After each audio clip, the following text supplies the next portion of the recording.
Bismillahirrahmanirrahim. Assalamualaikum warahmatullahi wabarakatuh.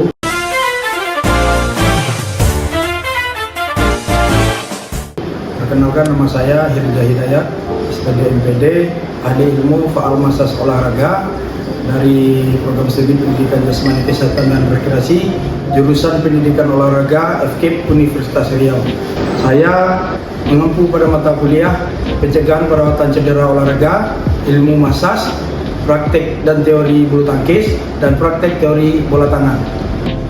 Dari 4 mata kuliah yang saya ampu di Universitas Riau, program studi pendidikan jasmani, kesehatan dan rekreasi, saya lebih memilih mata kuliah pencegahan perawatan cedera olahraga sebagai mata kuliah andalan atau mata kuliah untuk pengabdian masyarakat di lingkungan Provinsi Riau, di beberapa kabupaten di Provinsi Riau. Dikarenakan mata kuliah ini mata kuliah yang sangat penting bagi mahasiswa olahraga, sebab mata kuliah ini mata kuliah wajib dengan syarat lulus mata kuliah faal dan anatomi sebagai syarat mutlak untuk mengambil mata kuliah pencegahan dan perawatan cedera olahraga.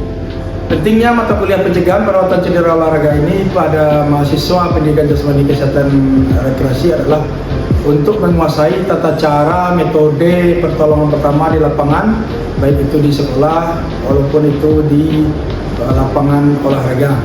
Jadi ini sangat wajib dikuasai oleh mahasiswa olahraga sebagai langkah pertama untuk pertolongan pertama kejadian cedera olahraga.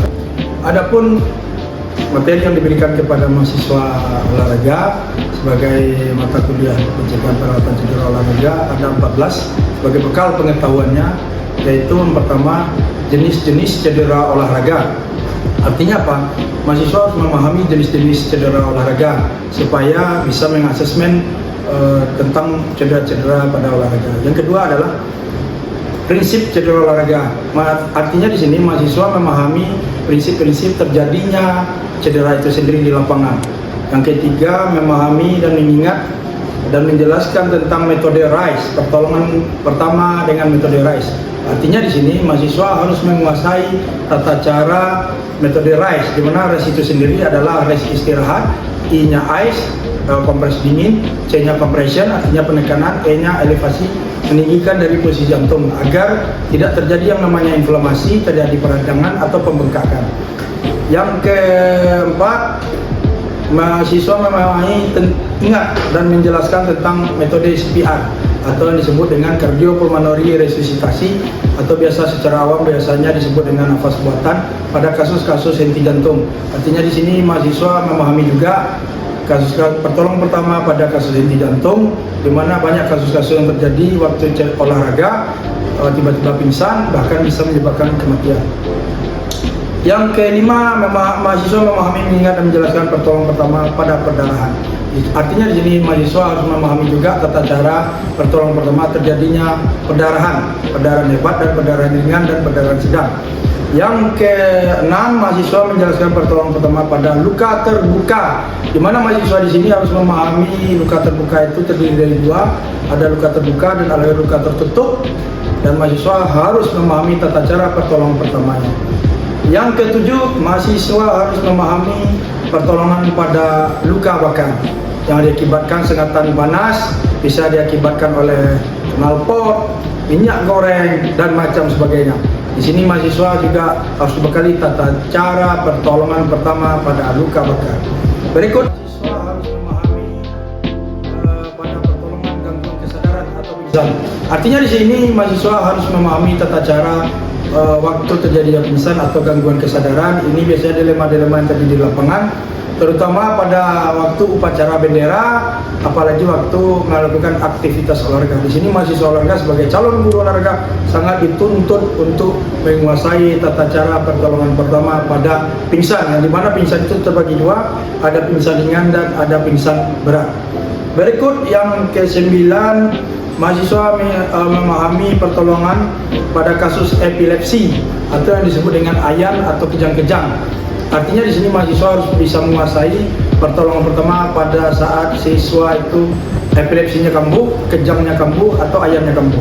Berikut, mahasiswa harus bisa memahami dan menjelaskan tentang pada kasus mimisan atau epistaxis, di mana di sini mahasiswa harus memahami juga tata cara pertolongan mimisan, di mana di hidung mengeluarkan darah, dan mahasiswa juga harus bisa melaksanakan metode tata cara pertolongan waktu terjadinya mimisan, baik itu di sekolah maupun itu di lapangan olahraga. Yang berikutnya lagi, mahasiswa juga harus memahami yang namanya kasus-kasus pertolongan pada spasme atau kram pada otot, baik itu otot triceps, biceps, quadriceps, dan hamstring. Di mana di sini mahasiswa harus memahami juga tata cara pertolongan waktu terjadinya kram pada otot. Berikut, mahasiswa harus memahami juga tata cara ambulatori, di mana ambulatori adalah cara mengusung korban, cara menggendong korban waktu terjadinya kecelakaan, pingsan, bahkan gangguan kesadaran. Berikut, mahasiswa juga harus bisa menguasai cara mengukur tekanan darah, di mana tekanan darah sangat penting sebagai tolak ukur untuk orang berolahraga. Karena kenapa? Tekanan darah bisa mengakibatkan fatal kalau seandainya mahasiswa di sini tidak memahami tentang takaran dari tekanan darah, atau bisa disebut dengan tensi atau hipertensi. Terakhir, mahasiswa juga dibekali tentang tata cara pemasangan kinesiotaping, di mana ini sangat penting sebagai bantuan pengamanan supaya tidak terjadi yang namanya cedera olahraga. Di sini mahasiswa akan dibekali cara-cara pemasangannya, baik itu secara pengamanan, baik itu secara fasilitasi pada kasus-kasus cedera olahraga, cara pemasangan kinesiotaping. Untuk lebih lengkapnya nanti akan dilihat pada video pembelajaran. Assalamualaikum warahmatullahi wabarakatuh.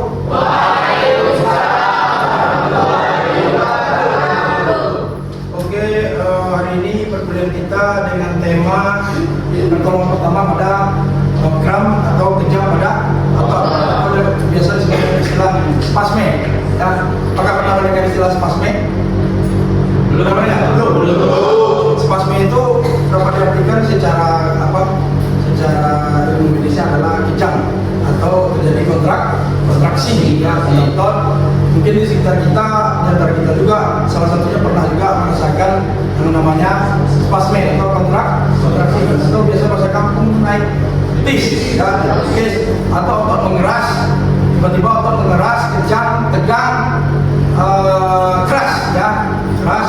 Itu yang disebut dengan spasme pada otot. Dan itu biasanya penyebabnya ya macam-macam. Salah satunya di sini dijelaskan kehilangan ionisasi tubuh. Ionisasi tubuh bisa dikatakan sebuah cairan. Cairan itu terdiri dari kita ada kalium, magnesium, dan natrium ya. Salah satunya lebih kental itu adalah air mineral ya. Berikut, kerja otot yang berlebihan overuse dimungkinkan timbul penumpukan asam laktat. Ketiga, adanya trauma, benturan, otot kekurangan oksigen, penyempitan pembuluh darah otot. Ya, kekurangan oksigen itu biasanya mengarah kepada sel darah merah. Ya. Berikut, kurangnya berpihak dijelas sama disampaikan dengan apa? Poin pertama, dengan pemanasan ini fatal kalau tidak dilakukan pemanasan berpihak atau stretching. Ya. Tapi angka bagusnya dilakukan stretching. Kalau kata dia warming up, lari, bentuk-bentuk gerak bisa dilakukan seperti bantuan seperti jelly itu seperti apa? Terpen, protein cream, balsam, tapi yang bersifat Oke, berikut ini saya bagi juga nih satu tentang kesalahan sistematika metode latihan. Kaos kaki yang terlalu ketat, ya itu akan membuat aliran darah akan berkurang, akan menipis ya. Oke, lanjut. Tanda-tanda kram. Tanda-tanda kram adanya rasa sakit, nyeri yang mendadak di otot menjadi keras, dia menjadi kaku, hampir semua otot rangka mengalami kram, tapi yang dominan adalah betis ya, otot betis dan spinonemus ya. Tidak artinya tidak kemungkinan juga otot yang lain juga terjadi kram. Pernah tidak merasakan, bahkan mendengar terjadi kram pada otot perut? Apa pernah merasakan? Di mana? Bagaimana? Ini bukan otot perut, salah. Mana? Ini bukan otot perut, kan? Mana? Ini otot perut, tahu kan ini di mana posisinya? Sebelah sini, kiri itu kanan.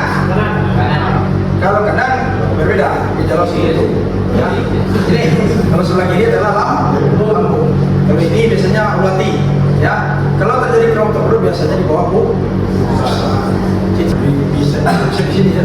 Namanya kan hamstring untuk paha bagian belakang. Pertolongan biasanya adalah dilakukan massage dan berlawanan dengan arah kontraksi otot ya. Itu pertolongan saya jelaskan, saya praktekkan pada mahasiswa. Oke, berikut ini kita masuk di sesi pertolongan pertama pada kram ya. Artinya di sini bagaimana sih ketika menemukan kasus-kasus kram pada lapangan, bahkan sampai pada orang tua kalian ya. Kita tahu misalnya gejala gula darah tinggi itu sangat rentan juga terjadi kram ya. Ini kalau pada orang tua tadi kram tiba-tiba bangun tidur menegang kayak gini misalnya kan, tahu-tahunya ketarik kan, aduh gitu kan, misalnya ya, dipanggil kan ini anaknya, ini bagaimana pertolongannya? Kalau kita tidak mengetahui, kita harus menyebabkan fatal ya, bingung nanti. Jadi kita masuk pada pertolongan pertama, itu masuk di ketika di lapangan. Pertama diistirahatkan korban, itu sudah pasti ya, direskan, diistirahatkan, tidur, dudukkan korban dalam posisi relax dan nyaman, boleh didudukkan dan boleh dalam posisi tidur, tidak ada masalah ya. Berikut lawan kontrak otot dengan lakukan massage dengan friction. Nanti saya ajarkan bagaimana gerakannya, dan berikut atasi penyebab. Penyebabnya itu balik kepada prinsip pencegahan cedera, jangan diundang penyebabnya. Penyebabnya tadi sudah dijelaskan, bisa jadi itu adalah kaki terlalu ketat, kurangnya teman dasar, atau badan terlalu gemuk seperti saya ya. Salah satunya itu bisa menyebabkan keramik kambuh. Oke, kita masuk pada action, tindakannya langsung.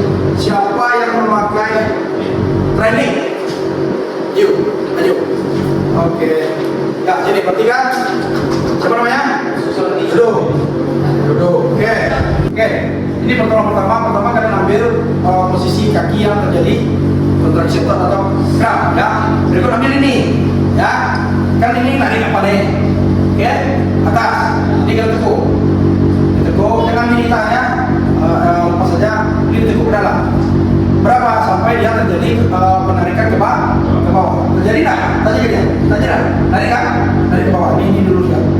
Sampai kapan? Sampai ini sudah kembali normal. Oke, berikut. Ambil lotion, krim, terpen. Pokoknya yang bersifat panas ya. Dan kalian lakukan yang namanya ini massage di sekitar belakang lutut atau antara betis dengan lutut. Dengan gerakan bisa seperti ini, shaking ya. Enggak ada lotion ya, nanti kakinya dulu deh ya. Lama-lama lagi dulu. Atau seperti dicekak, ini boleh.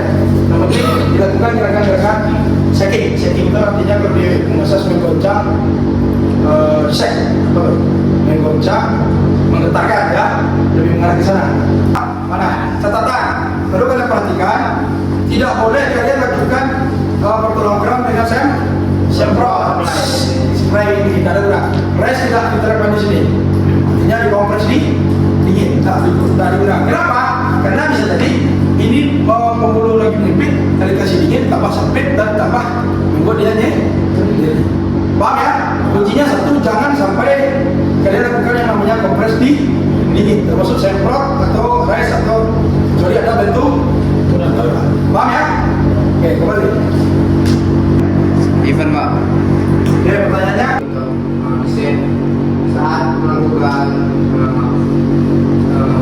pergerakan bicep atau melakukan latihan bicep, salah satunya itu kram bisa terjadi ya Pak. ya, Tapi dia enggak langsung Pak, jadi bisa memakan jangka waktu. Dan itu termasuk kram, bagaimana penanganan? tahu nggak ciri-ciri kram paling dulu? Sebenarnya materi pertama tadi, ciri-ciri kram itu materi apa? Ya, secara tiba-tiba Pak. Secara tiba-tiba Dan kontraksinya itu dia bergerak atau ngeras? dia sakit ya Pak. Jadi Jadi ini akibatkan dia gerakannya abnormal. ya bukan terlalu berat itu Pak. Gimana? Bebannya terlalu berat. Oh, bebannya terlalu berat. Itu artinya apa tadi tuh? Tadi ke sini. Apa? Overuse. Tahu siapa namanya? Iya, overuse karena latihan terlalu berlebihan atau di atas normal. Itu bukan masuk ke dalam kategori kram juga sebenarnya, bukan ya. Kalau kram itu dia ada penarikan pada otot myosin atau sel-sel aktin yang ada di dalam otot. Tapi kalau beban berat di luar kemampuan kita, kok kadang-kadang fitness baru-baru dan ini kayak lagi misalnya baru satu kali fitness ya langsung angkat aja tuh gak berani ya kan jangan main-main ya. Artinya apa? Itu bukan masuk pada ground, tetapi biasanya karena latihan yang overuse. Itu pertamanya kemana? Saya tanya dulu, biasanya kemana? Kita temukan itu Berhenti Pak. ya oke, berhenti, istirahatkan. Terus apa lagi? Apa lagi? Hah? Oh, nggak bisa.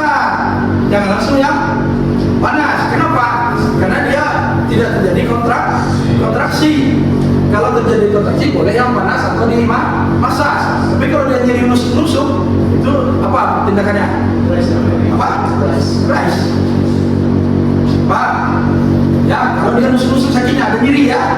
Tetapi kalau dia tidak terjadi nyeri, ya bedakan dulu antara kontraksi dengan overuse, latihan yang ya berlebihan membuat dia nyeri sakit, pegal-pegal misalnya kan. Kalau dia geram, dia ada pergerakan pada otot, ya bergerak ototnya, ya atau narik ke atas, ya biasa semua terserah, yang penting jadi kontraksi yang apa pada otot yang normal. Tapi kalau tiba-tiba kalian latihan, tiba-tiba setelah latihan nyeri sakit, ya pertolongan pertama bisa juga rise, tapi yang lebih afdol pertolongannya apa? Pertolongannya adalah di massage. Ya, nanti saya jelaskan di mata kuliah massage bagaimana sih memassage bagian otot-otot yang terjadi kekakuan, otot-otot yang terjadi nyeri di titik-titik tempatnya nyeri. Ya, tuh terapi yang paling bagus adalah di massage. Kalau hydromassage, nih saya jelas sedikit.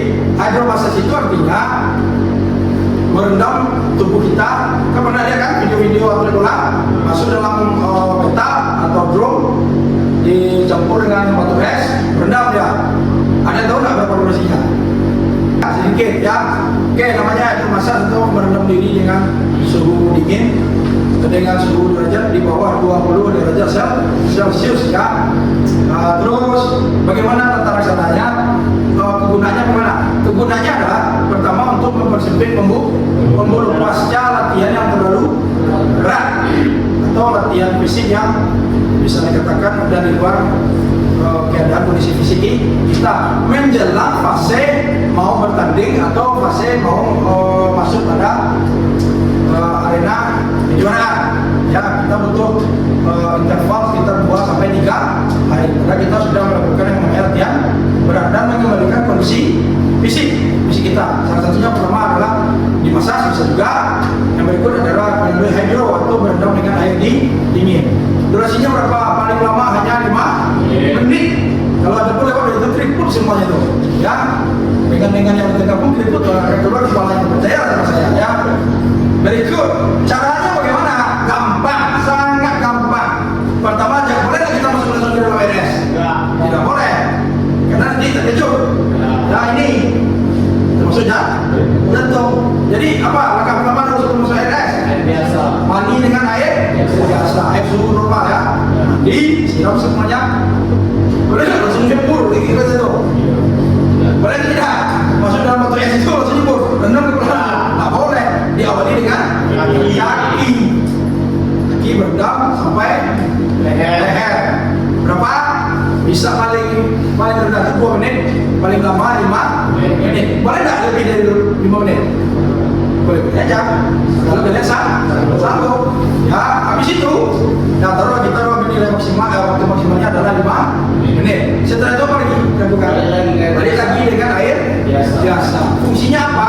Mengembalikan kondisi fisik atau kondisi tubuh yang diakibatkan oleh latihan overuse, latihan yang terlalu berat yang membuat semua pembuluh darah di dalam tubuh kita terbuka. Ciri-cirinya apa nanti? Ciri-cirinya badan pegal-pegal, capek-capek, semua otot kaku, ngambil gayungnya kayak gini nanti tuh, ya mandi misalnya. Itu ciri-cirinya salah satu ciri-ciri penumpukan asam laktat dalam otot tubuh kita. Pertolongannya bisa terapi hidromassage, bahkan melalui terapi massage itu sendiri dilakukan treatment tangan. Boleh. Kalau tim sepak bola, massage-nya 1 orang, yang dimassage misalnya 20 orang banyaknya. Kau siapanya? Tukang massage-nya, ya.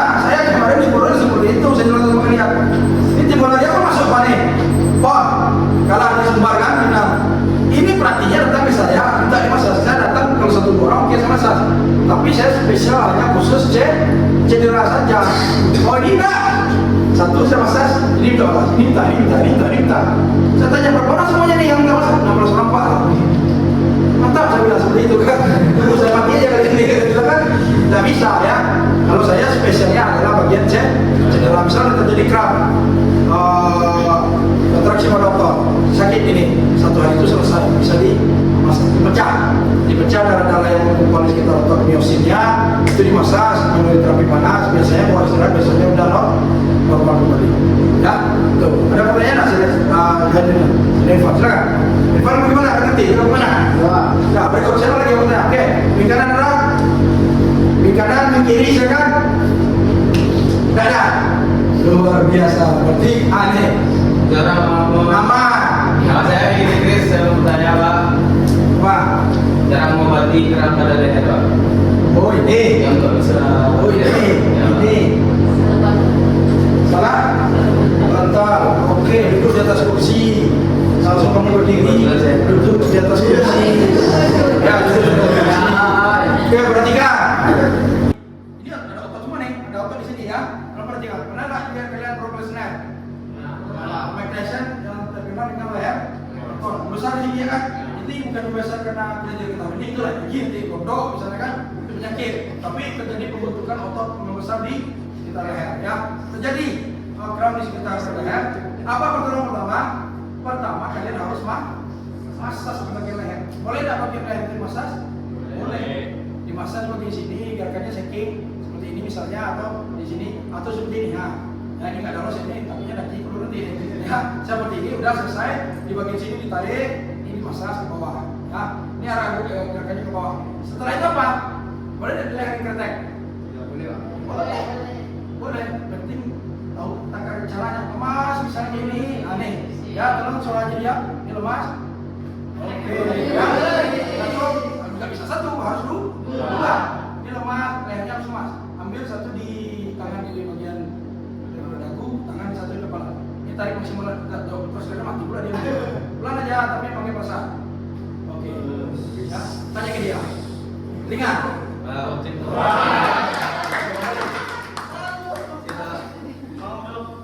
Oke, itu satunya. Tapi materi chiropraktik kretek ini nanti saya ajarkan di mata kuliah massage. Ini ada gerakan melintir, ada gerakan menarik kaki, siku, pergelangan tangan, jari-jari, lutut, semuanya bisa dikretek. Termasuk pinggang, punggung bisa. Ada teknik-teknik nanti saya di mata kuliah massage saya ajarkan. Ya. Oke, silakan. Ada lagi yang mau bertanya? Silakan. Oke, ada pertanyaan, silakan. Nama? Siapa di Swita? Oke, silakan. Tadi kan pertolongan orang sedikit bagaimana cara kita menolong orang. Nah ini kalau posisinya kita sendiri itu Pak dan terjadi keras, apa pertolongan yang bisa kita lakukan? Oh ini menolong diri sendiri. Ya. Tanpa mengharapkan pertolongan orang baik. Bagus. Dan supaya kita tidak tergantungan terhadap orang baik. Mantap itu pertanyaannya. Tapi kita akan pada gerak motor ya. Gerak motor ya udah tarik aja. Ya, tarik apanya? Kalau bisa nih perut ini susah nih. Ya, kalau apa bisa ini diambil, ditekuk, ini harus ada penarikan. Dilawan dengan arah kontraksi otot. Itu aja pertolongan pertamanya. Habis itu ya gosok aja, massage sendiri di bagian belakang lutut sampai ke betis. Yang penting kalian oles dengan kompres panas. Macam-macam kompres panas kan? Kompres panas itu pernah kalian rasakan? Jalan api, pula. Pernah ada piring warna merah. Intinya satu saja saya bilang, setiap melakukan aktivitas kalian wajib berpikir, pemanasan. Hindari juga yang pakaian-pakaian yang terlalu ketat, terutama pada kaos kaki. Ya, itu yang supaya tidak terjadi kram. Selain itu apa? Ya pertama pada orang tua biasanya disebabkan gula darah. Ya, diabetes, kadar glukosa terlalu tinggi, bahkan sampai di atas 400. Gejala-gejala macam-macam nanti dia sering kencing, haus terus, bawahnya kering terus ya, kencing dalam berapa menit, berapa menit apa, kalau dia tidak bisa ditahan lagi sampai keluar sendiri. Itu salah satu gejala gula darah terlalu tinggi. Dan berikut sering terjadi kram pada otot. Yang dipakai apa? Gula darah kalau terlalu tinggi, saya jelaskan sama kalian, itu dapat dipastikan darah dalam tubuh kita pastikan kental. darah terbentar itu tidak baik ya, dan itu bisa menghambat peredaran darah di dalam tubuh. Kalau nggak percaya kalian uji gula darah itu kental, beli gula sekilo, kalian masukkan ke dalam wajan, kasih air dikit, aduk terus sampai terbentuknya sebuah karamel. Itu salah satu ciri-ciri yang kedua. Apalagi gula darah itu terlalu tinggi di dalam darah atau dalam tubuh kita. Oke, ada pertanyaan lagi, silakan. Silakan, Pak. Lanjut. Bisa nggak Ramadan ini cara diujikan daripadanya aktivitas kayak kita lagi di rumah? Gimana maksudnya? Bukan pada otot, jadi secara diujikan daripadanya aktivitas. Tiba-tiba bisa lah, bisa. Efeknya penyebab satu adalah gula darah. Tiba-tiba lagi tidur atau terlalu melipat kaki. Tidur, kaki terlipat, kalau ada kesemutan, kalau enggak terpancingnya sebuah kontraksi otot. Kalau kesemutan, pasti ada kesemutan kan? Kesemutan atau darah tidak jalan di suatu oleh gerak kita, tiba-tiba kayak apa ya? Iya, kayak banyak semut di dalam di kaki kita ya. Itu sama juga pertolongan dengan kram, tapi tidak perlu ada tekanan juga di sana. Biasanya adalah cuma dimasak saja, dikasih yang panas dimasak. Habis itu kalau berulang sudah dimasak, sudah dikasih yang panas, masih kesemutan, harus kalian periksa. Bisa jadi terjadi penyumbatan di pembuluh darah kaki atau tangan. Ya, obatnya nanti yaitu dikateterisasi oleh dokter jantung. Ya, ini tolong nih pahami juga sama kalian di mana tolong orang tua kalian atau kakak kalian atau kita tiba-tiba tangannya sering kesemutan, kebas. Penyebabnya saya jelaskan dulu. Darah tidak jalan ya, tidak lancar di sana. Kalian lakukan terapi, dimasak semuanya, dipakai panas-panas. Sembuh sebentar, habis itu balik lagi. Dua penyebabnya saya jelaskan ya. Pertama gula darah terlalu tinggi, bukan rendah ya, tinggi ya. Kalau rendah semboyong juga kita. Yang kedua terjadi penyumbatan di pembuluh darah. Kalau positif penyumbatan, otomatis itu dikateterisasi oleh dokter jantung, dibuka aja dikit, nanti dibersihkan pembuluh itu. Kalau memang tertutup full, biasanya dikasih ring. Ring itu bukan lalu di jantung saja ya, tetapi juga di sekitar pembuluh tangan atau kaki. Tapi pembuluh yang di sekitar sini lebih besar. Kalau ini dia agak kecil dan pembuluh jantung. Kan pernah mendengar jantung orang giring? Ya, apa? Pikiran bayangkan lagi mana ada jantung itu? Di jantung itu dikasih cincin kayak gini, ya? Bukan berleher, ya? Ring itu seperti apa ya? Gak ada paralel, atau pipet, apinya pipet. Nih, ini pembuluh kan? Ini pembuluh, di dalam ini ada penyumbatan. Dimasukkan itu kateter ring itu ke dalam ini. Ke dalamnya yang di luar ya, dalam itu dikembangkan seperti itu, seperti kawat. Ada pertanyaan sampai di sini? Tidak. Oke, cukup. Saya rasa cukup. Kalau ada yang kurang paham, tanyakan aja, bisa dijawab nanti ke saya ya. Terus mudah-mudahan ini menjadi berkah ilmu ini sama kalian dalam segi pertolongan pertama. Ya, saya rasa cukup. Selamat sore. Assalamualaikum warahmatullahi wabarakatuh.